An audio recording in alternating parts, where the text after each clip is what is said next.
Street Beefs, what up? If this looks like a clone video, it is. I uploaded an interview earlier, then I deleted it because there was a few things I forgot to say. First, get your Mighty Mouse Street Beef shirts. Like I said in the last video, if you would like a Street Beef shirt, Mighty Mouse version, go to Mighty Mouse's channel, or he posts a link in Facebook as well. Also, new Street Beefs gear is on the way.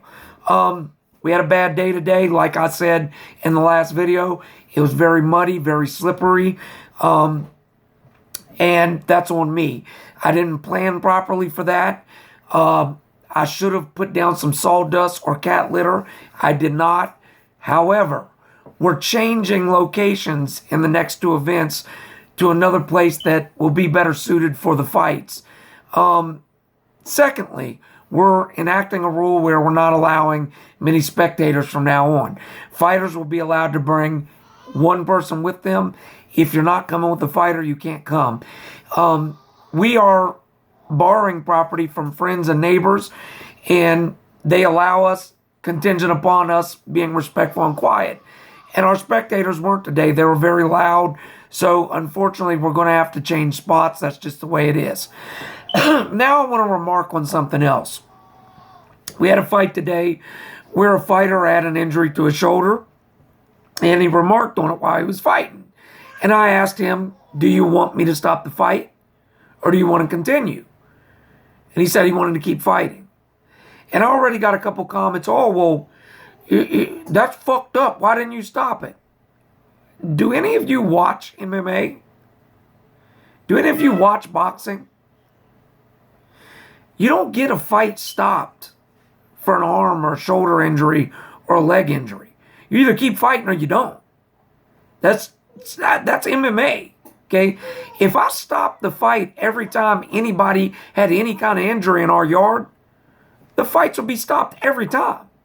And I'll once again go back. My leg was kicked to pieces versus White Dragon. And guess what? I didn't stop and say, well, my legs hurt. Let me get a break.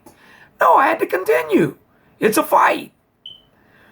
But just like anybody who's fighting, every fighter has the chance to verbally tap out. And again, in my fight, I couldn't continue. Guess what I did? I said, I'm done. That's it. Vandal's fight with Jaw.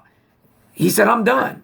You know, if you can speak to say, my shoulders hurt, you can speak to say, I'm done. It's not, we stop the fight because you're hurt and give you a chance to recover. That's not how an MMA fight works, okay? Now, it's one thing if you're bleeding profusely. It's one thing if you're staggering around and I think you've got a head injury. As you can see in our videos, I've stopped many a fight for a head injury or for blood. But if you have a shoulder injury or a leg injury or something, you either tap and say you're done, or the fight continues until you say you're done. That's the nature of these fights. That's what MMA is. So for those of you who comment, it's all that's fucked up. No, you're an idiot. You don't understand how MMA works, okay? I'm not going to let somebody bleed to death back here. I'm not going to let somebody with severe head trauma keep fighting. But if you have an arm or foot or leg injury, you either say you can't continue or you keep fighting. That's how an MMA fight works. Be it a beef-solving fight or another. I did temporarily pull that fight. And I'm going to talk to the people involved to make sure they want their fight posted. But that's what's going on. So, you know, let's hear some feedback on this. I would love to hear some logical explanations on why if somebody says they have a leg or an arm injury, I should stop the fight. Because, again, everybody has the right and the ability to verbally say, I can't continue, my arm's hurt. Okay? If you can say, my arm is hurt, then you can also say, I'm done, my arm's hurt. Just saying. It's common sense.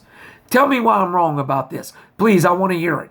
I want to hear your feedback. Leave it in the comments. Peace.